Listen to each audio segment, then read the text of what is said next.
Guys, so today I'm going to be teaching you guys the game of chess and how you can bait your opponent into letting you win. And that is kind of the whole point of playing chess, is to trick your opponent into thinking that they know what you're thinking when they actually don't, and that's how you win the game. Chess has been around for over 15,000 years, and it is a fascinating game that has been played all around the world. It teaches you how to think ahead, think critically, think 5 steps ahead. Chess is very complex. Once you know the pieces and how to move it, it can become easier. But for a beginner, you're kind of looking like, huh? But once you know how to move the pieces and how to trick your opponent into thinking they know what you're doing, you'll get the hang of the game. So today I'm going to be telling you guys what each piece is, how they move, and how to win in just a couple of moves. So I'm going to sit down and I'm going to explain to you guys each piece. So the rook, this is the rook right here. The rook can only move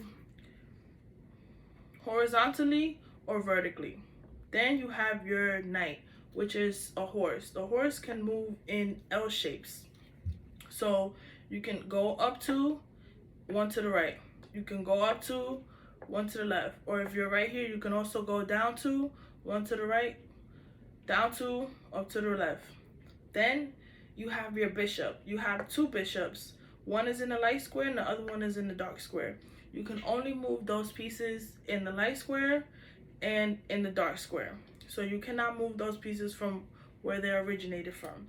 Then you have your king. The king is the most important piece of the chess game, because if another piece gets too close, that's checkmate.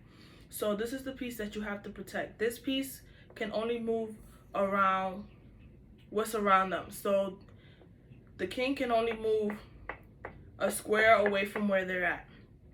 Then you have your queen. Your queen is kind of like the rook.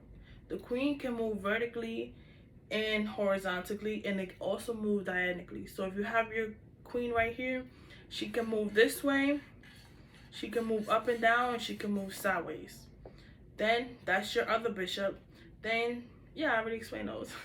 And then you have your pawn. Your pawn can either move 2 ways. And then you can only move 2 squares if it's your first try. So if I wanted to move 2 squares, I can. If I wanted to move 1, I can. So now I'm going to be teaching you guys a quick way to win. So my first step would be d4. Then what a person would typically do in chess is kind of mimic what you're doing. So they would play f5. Then what I would do, I would move my bishop to g5, which now threatens the king.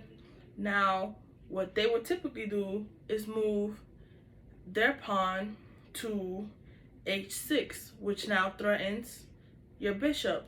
So what I would want to do to bait them, I will move my bishop back to h4. Now what typically a black piece would do, they will move this.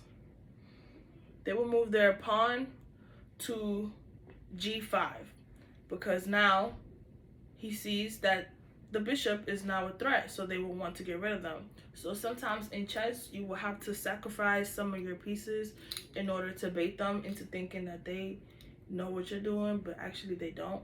So now my move would be e4, which gives black a chance to, okay, you left that open, I'm gonna take your bishop.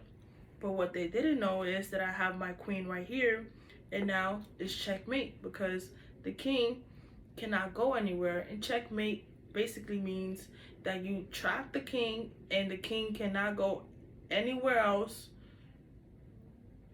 So it's checkmate.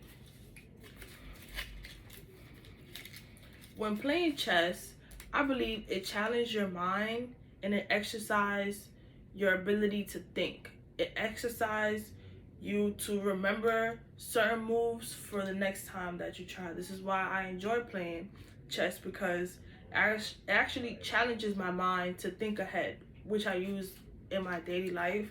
because, you know, expect the unexpected.